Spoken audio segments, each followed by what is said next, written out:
mainly as a way of practicing English, but also as a way of practicing speaking in general, but also because 3 or 4 people requested some content in English. I'd like to share a few thoughts about the concept of not wanting things that we want to want, or the opposite, wanting things we want not to want. It sounds complicated a little bit, but let me give you a very obvious example of wanting things that we want not to want is pretty much any addictive behavior where we are clearly desiring taking drugs or gambling or eating cheesecakes or whatever else, and at the same time we want not to want it. It would be better for us. We feel that the life would be better if we didn't want it. And long story short, I think the essence of work around addiction, and I have some experience in let's say processing addictions or basically battling addiction, is understanding what is so rewarding in this addictive behavior, thinking of the ways I can get this from somewhere else, or maybe if I can get something better from somewhere else, basically. So that's just to give you an example of what I mean by that. And I would like to use 2 other examples actually around that concept. And one would be an easy one, which is basically going to the gym to do a workout, not just going to the gym to see if there are any people in the gym, but basically doing a workout in the gym. And more advanced example, maybe a little bit more nuanced, more complicated and more difficult, would be participating in social encounters, parties, gatherings that we are not excited about. And again, we have this sort of feeling that I'm not excited, I don't want to be there, I don't want to go there, I don't want to participate, but I want to want. I feel like I should want to be there because I don't know. Like again, that's the main issue. Why? Asking ourselves why. So I actually want to start with this example because it's more difficult one, and I generally like to start with more difficult tasks first. So to understand this challenge a little bit better, I think it's crucial to understand why I like social encounters that I do like. And in that case, what is lacking in the party or encounter or gathering that I don't want to go. And second part is to understand why I feel this inner pressure or inner obligation, or like that I want to want even though I don't want, right? So I was thinking about it, and even recently, but especially in the last few years, I would say, because it was a big problem in my life. Basically, I didn't like 99% of social encounters, especially in large groups of, to some extent, random people. And I didn't feel good there. I didn't feel like I belonged. I felt like the odd one, like something is wrong with me or whatever. And that's why I was kind of forced to process that within me. And this is like some of my lessons that I would like to share here. So basically, even recently, I can think of a few examples of recent gatherings or social encounters, parties, or whatever you want to call them. And the reason why I felt good, I felt joyful, I felt excited, and basically I wanted to be there, was that I had there people who were non-judgmental, if I may say that. Basically, I felt accepted as I am. Like there was basically either curiosity of me, or like basically people would like to see me like who I am, and and that already feels good. And there is the other spectrum of social encounters, gatherings, parties, whatever, where people, like, I don't feel accepted, or I don't feel understood. I don't feel that people are actually trying to understand, or that they are curious about me. They basically either want to share some opinions without even considering whether I'm interested in opinion on that or that matter. Basically, they have some thoughts, and in certain areas it's called dumping, that basically people have some traumas and they want to express themselves, and are like venting and basically sharing whatever their thoughts, because they don't know how to process their thoughts, and basically they want to talk. And and many social encounters I have experienced in my life, yeah, they pretty much look like people are just talking and the other people are talking about something else. But in most cases, and I mean in most cases, it's not pleasurable to nobody. They go there because they feel like they should hang out with some people. And I'm not a fan of this social encounter. So basically, I understand why I want to participate in certain groups, or like certain gatherings. And sometimes when I expect that those factors would be lacking in another party or event, I understand why I'm not excited to go there. And so that's clear. But the second part is more interesting, I think, is like, if I don't want to go somewhere, and I don't want to spend time with some people, why I feel this pressure that I want it, or that I should want it, and I'm a bad person if I don't want to be there. And so I think that it has a lot to do with other people's expectations. And I think this is something that once I learned how to process that, my life is so much simpler. I feel more calm around those situations and before those situations, meaning that at the time of making decision, if I want to participate or not. And by now I have no problem saying to somebody, oh, thank you, but I don't want to be there, or whatever else, like, no thank you, basically. And if they have a problem with me not wanting to participate in a certain situation, that kind of proves my decision to be right, because they are not trying to accept my my decision or my choices or my preferences. If they were more like curious about, oh, tell me why would you not want to come to this or that party, then we would start this sort of conversation that would be the reason why I would like to participate in an event. So there are a lot of paradoxes around this challenge, and I think not only in that challenge, because very often the solution in a certain problem is actually what is like the lack of this thing is the reason why the problem even exists in the first place. So, and that is exactly what is here. So if there is a certain, for example, party, and I remember, I think the first encounter of that I can remember was about 10 years ago, and I called my friend that I don't feel in the right place at the moment. I don't feel like going into gatherings of people, and I will not come to your birthday party, but I'll be more than happy to have a coffee with you and like talk and wish you all the best and whatever. And so I think that very often, if that would be met with curiosity, like, oh, tell me more, like, how can I help you, or how can I better understand your position? And if this sort of attitude would be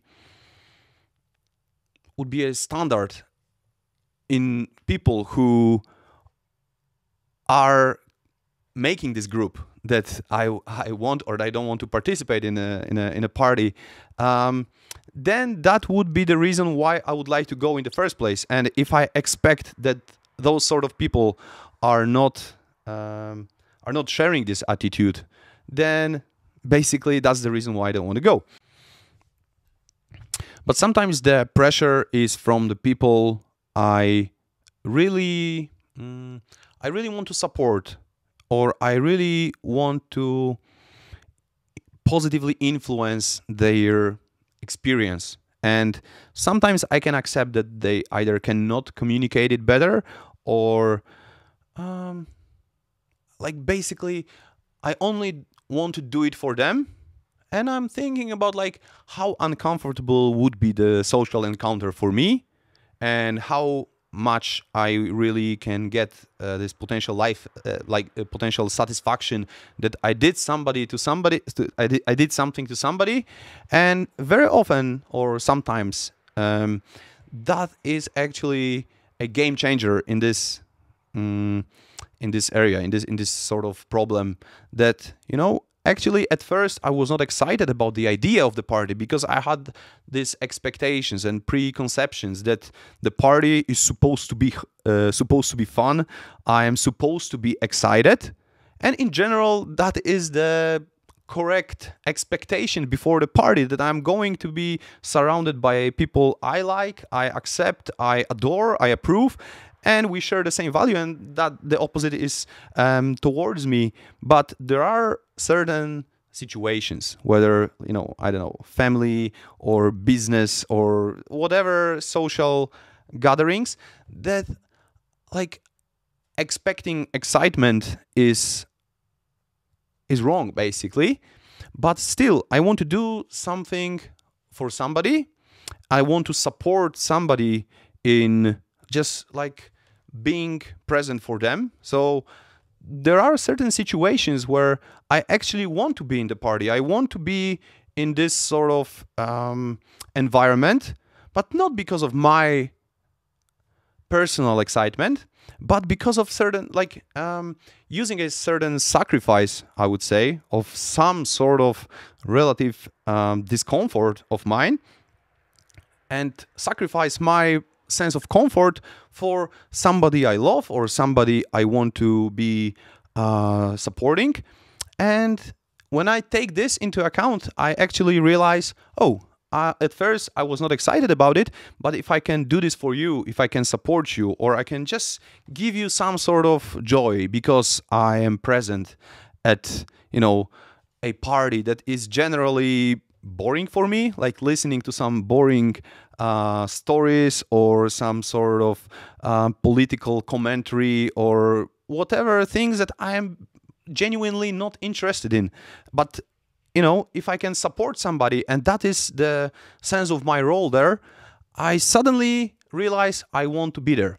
And so I think, to make it short, or as short as I can at the moment, is basically when I have this feeling that I don't want to be somewhere, but I feel this sort of discomfort, that for some reason I don't want to say, no, I will not go with you to this or that place, or I will not visit you in this or that place. I can learn how to process that, and that's like a clear procedure for me these days, and it takes me like a few minutes, maybe sometimes in more nuanced and more complicated situations, maybe a few hours, not more than that. And it's quite easy that I can either, upon processing all the data, all the information that I have, and basically managing my expectations, I can either decided, yeah, I think my intuition about not wanting to go there is actually correct. I can see why, and I'm really sorry if it hurts your feeling or to somebody's feeling. But, you know, my current understanding of the situation is that I don't want to be there. I am sorry if you feel this or that way, and, you know, nothing personal. I just don't want to be there, you know. And maybe I can offer some sort of alternative, that we can either do something else. For example, like the good example would be like, oh, somebody wants to go to hike the mountains, and I don't like the hiking, which is not true, but just as an example, like you say, oh, I really like you, or yeah, I like you, for example, or I like this group in general, but hiking is not for me. So maybe we can meet another time and as long as it's authentic, it's genuine, I think that's great, because after that communication, I still feel good about myself and being honest, basically, being right, being in line with my core values. Or, for example, I don't like somebody who is in that group. So, for example, I can say to the person who invited me, I process all the information. I really like you, but I think I am not feeling very well around this or that person, and I don't want to ruin the party. So basically, it will be better for me if I skip. But there are some examples when upon processing all the information, I can realize, I'm probably not going to have fun in that environment. I will have no people that I can share some interests, for example, probably. But I think that I will I will give so much joy to somebody who wants me there, and it costs me not that much. I actually want to be there, and if I manage my expectation and if I can redefine my role in a certain gathering, and I'm not looking for fun, or I'm not looking for excitement, I'm looking for being supportive to somebody, I'm looking for how I can be the best and the most present support to somebody that is my main motivation to be there, then I can rethink all everything, and I actually want to be there. And so basically, if there is a situation where I feel like I don't want to be somewhere, but I feel this sense of pressure or unease, basically it requires additional processing, and then I can either realize I actually don't want to be there, and I understand why there was a pressure, but the pressure is not valid enough for me to change my intuition, basically. Or that, oh, I see why I felt that discomfort, and I want to change my intuition and realize because of deeper reasons I want to be there. So it's all about redefining my role and managing my expectations. I hope that that is clear, but I'll be more than happy to hear your thoughts and get some feedback. I'm more than happy to explore or elaborate more if there is enough engagement around that and interest around that topic. And to sum it up, I'll use the other example that is much easier, like I said, and that is the gym. And there is a clear analogy here that as well as some social encounters are giving me excitement, and I generally expect excitement or joy within the social context, and the same is with the gym. When I started going to the gym and I was learning how to do this exercise and how to do that exercise and how many grams of protein I should eat and do if I do this, then this is wrong. And the learning process and basically fulfilling my curiosity, if I can use that expression, probably it's wrong, I'm sorry. But basically the learning process was exciting, but usually for most people at some point it's not exciting anymore. And so I think again it requires redefining my role within the gym context and managing my expectations more clearly. So basically when I look at me doing deadlift or whatever else, let's use deadlift because I did deadlift. I did deadlifts, light deadlifts yesterday. It sounds and looks very, very stupid and very, very pointless. Basically, it's taking some relatively heavy object up and then putting it down. It's just so stupid, right? And so I can understand why I'm not excited about this anymore. And I don't genuinely, honestly, like I don't find it in me anymore that I have any ambitions to maybe be 5% stronger and deadlift 10 kilos more or whatever. No, not really. No, I'm not excited about this at all. Like my excitement about the gym stopped, I don't know, 7 years ago. And basically, once I accepted it and I stopped looking for excitement within the gym context, it started suddenly to be so easy because I am not looking for excitement. I'm not looking for wanting to be there for the reasons that there will be something pleasurable during the workout. But I understand that this is the essence of the weightlifting, and supporting it with reasonable diet will make me healthier, happier, stronger, and whatever, all the good things, right? So I am not going there, again, like in the social encounters, I'm not going there to have fun and talk about the interesting topics for me and sharing my presence with people I love. No, I just, like, maybe for one person I want to support them and whatever. And here I am basically sacrificing my sense of comfort during the workout for the reasons that I understand that it is better for me long term.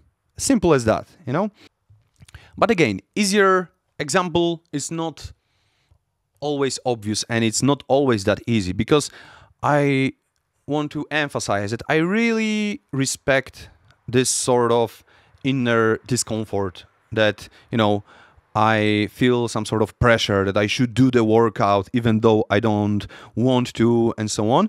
Because sometimes the right decision in my life is basically skip my workout. If I'm really, really tired, or I just felt like I don't want to do this, it's a speculation what is the best for me long term. Sometimes I learned to skip workout and instead to go for a walk, or instead to go to eat 10 burgers at McDonald's with the intention, okay, I understand, I'll take responsibility for that, and I'll come back stronger perhaps tomorrow or the day after.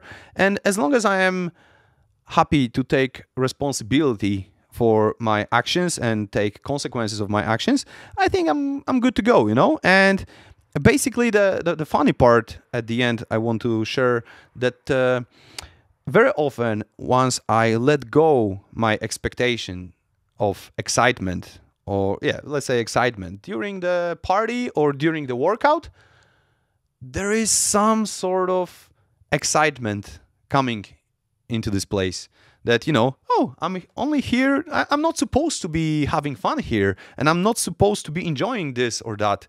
And suddenly there is some sort of relief, and with this relief comes sometimes sort of excitement. So that's just my experience and a few thoughts about this very interesting idea about wanting things I don't want to want, and things that I don't want but I want to want. And it's basically more than anything else, it's a great opportunity to learn more about myself and be able to navigate myself better with a higher level of clarity, basically acceptance, calmness, and peace.